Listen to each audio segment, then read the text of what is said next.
4월 28일은 이순신 장군 478주년 탄생 기념일입니다. 이날을 맞이해서 우리 부산 이순신 아카데미 동지 여러분들이 함께 이 기념 세미나를 개최하기에 대해서 대단히 뜻깊게 생각합니다. 왜 이 시대에 이순신 정신인가?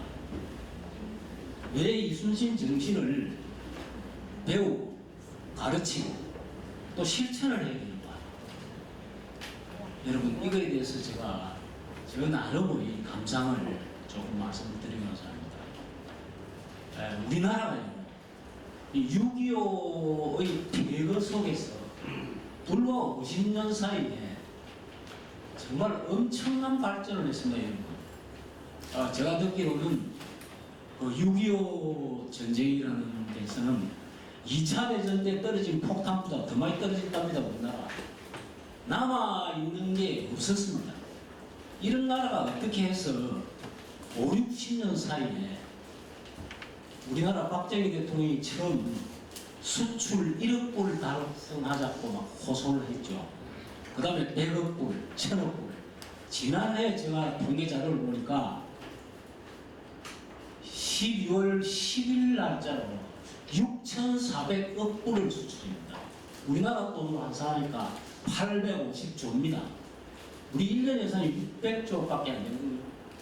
이렇게 어마어마한 발전을 한 우리나라가 이 역사상에 잘 없습니다.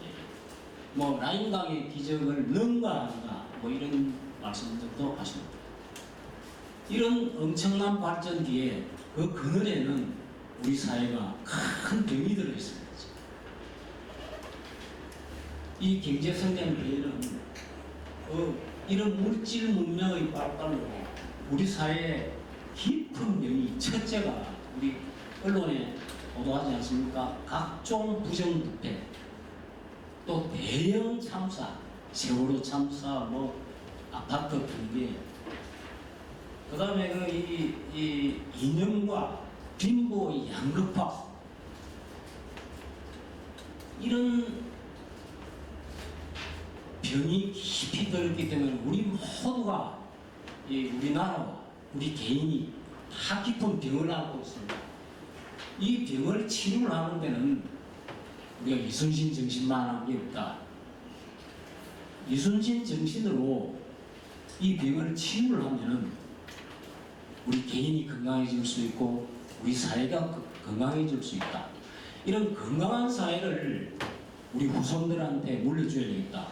우리 그래서 오늘 이 자리에 모이게 된 겁니다. 여러분들. 그렇게 한번 정리를 해봤고요. 이것이 우리 이순신 아카데미의 설립 목적 아닙니까? 그죠?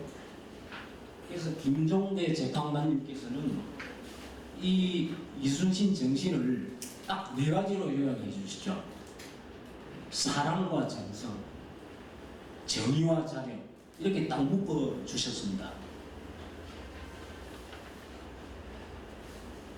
우리 이순신 이 강사 과정은 말입니다.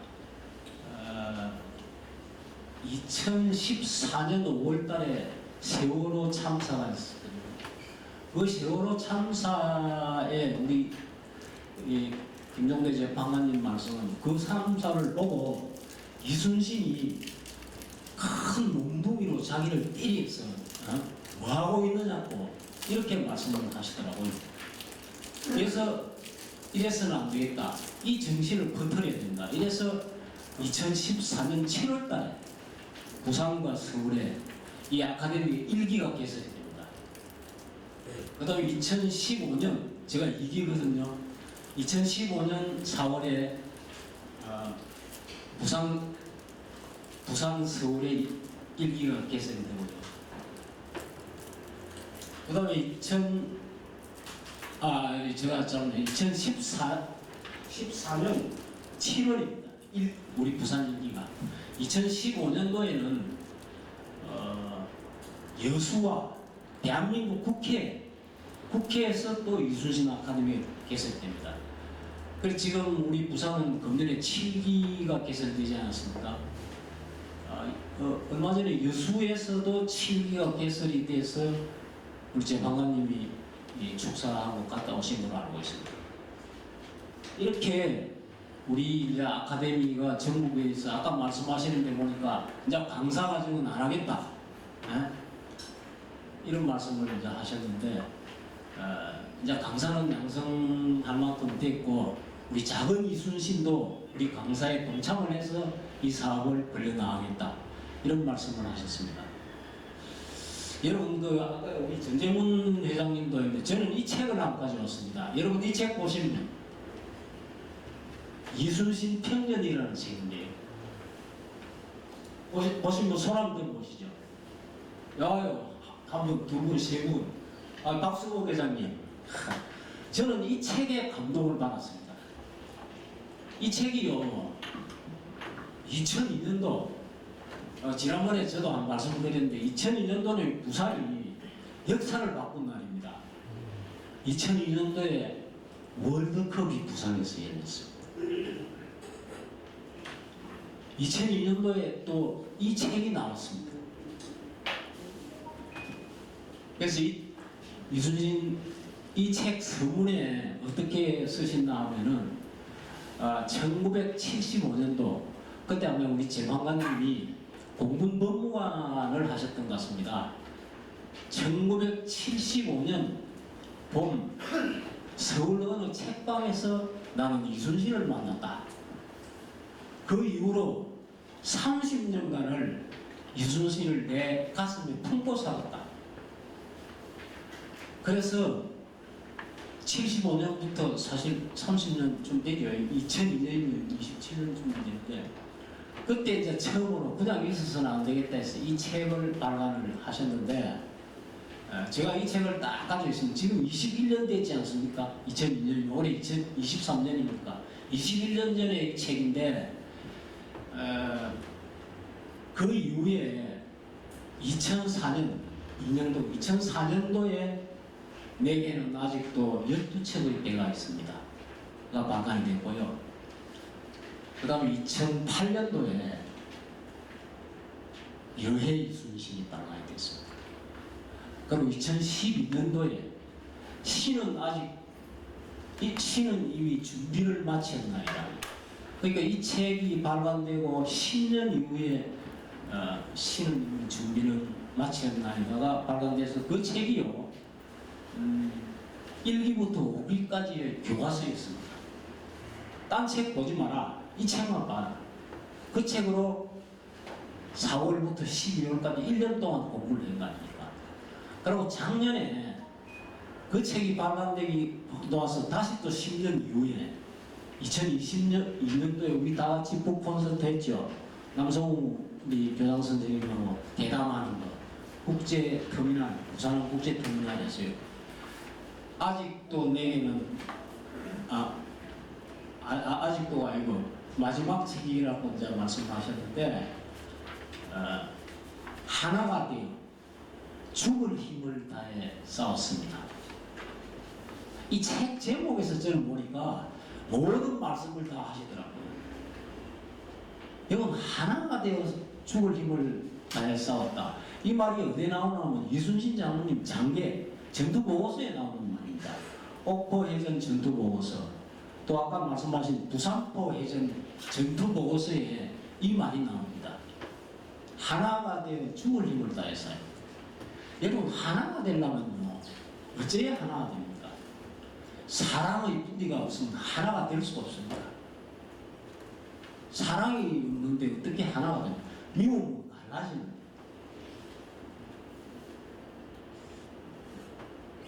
저는 이 책의 제목과 우리의 목적과 이게 전부 다 맞아 들어간다. 이 제목만 우리가 완전히 이해를 하면 더 이상 할 공부가 필요가 없을 거다. 그런 생각을 했습니다.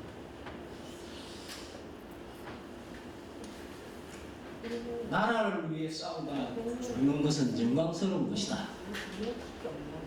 이런 말씀은 죽을 힘을 다했다는 말씀이죠.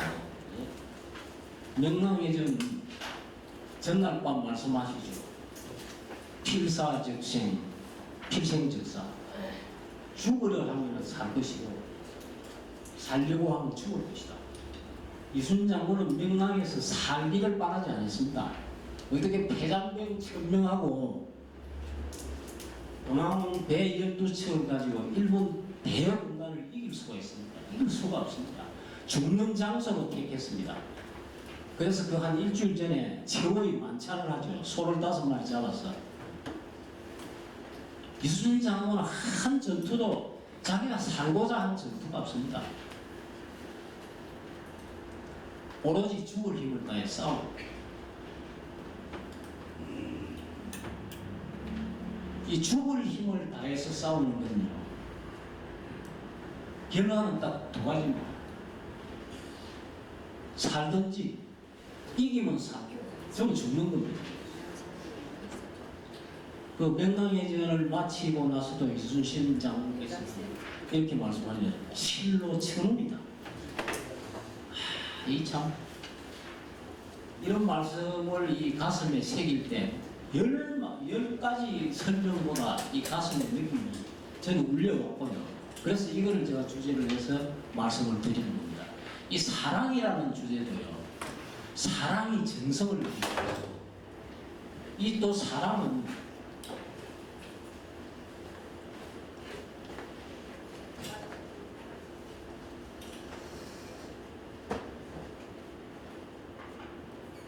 정의와 잔액을 포함하지 않으면 온전한 사랑이 될 수가 없습니다. 이 사랑의 가치라는 것은 이순신 장군 어머님의 효자가 아니었습니까? 어머님의 이 나중일기 지금 여기도 보면 계속 어머님에 대한 이야기가 계속 나와집니다. 이순신 장군의 그 교심은 어머님이 이순신 장군을 그렇게 사랑하고 키웠기 때문에 이순신 장군은 어머님을 천지라 했죠. 천지. 그런 사랑이 있었고, 그 사랑이 백성에 대한 사랑이 되었고, 그 백성에 대한 사랑이 이 나라를 구하시는 거예요. 우리나라 이 말씀 있지 않습니까? 충신을 구할 때는 효자분에서 구한다. 효자는 사랑에서. 사랑이 모든 우리 이 생활의, 전쟁의, 역사의 뿌리거든요. 시간이 다 돼가지고 마지막으로 이 책에 나오는 시가 하나 있습니다. 우리 시가 하나 있어서 요거를 읽고 마치도록 하겠습니다. 한상바다 거북전선 적의 탐욕 응징했고, 명랑바다 12전선 배달불꽃 대살이네, 노량바다 차가울 때 하늘 두고 명성했네. 이 원수를 다 갚으면 아무 여한 없겠다고 영으로 태어나서 성으로 돌아 거룩하다 님의 생에 죽었어도 살았다. 이상입니다. 네, 감사합니다.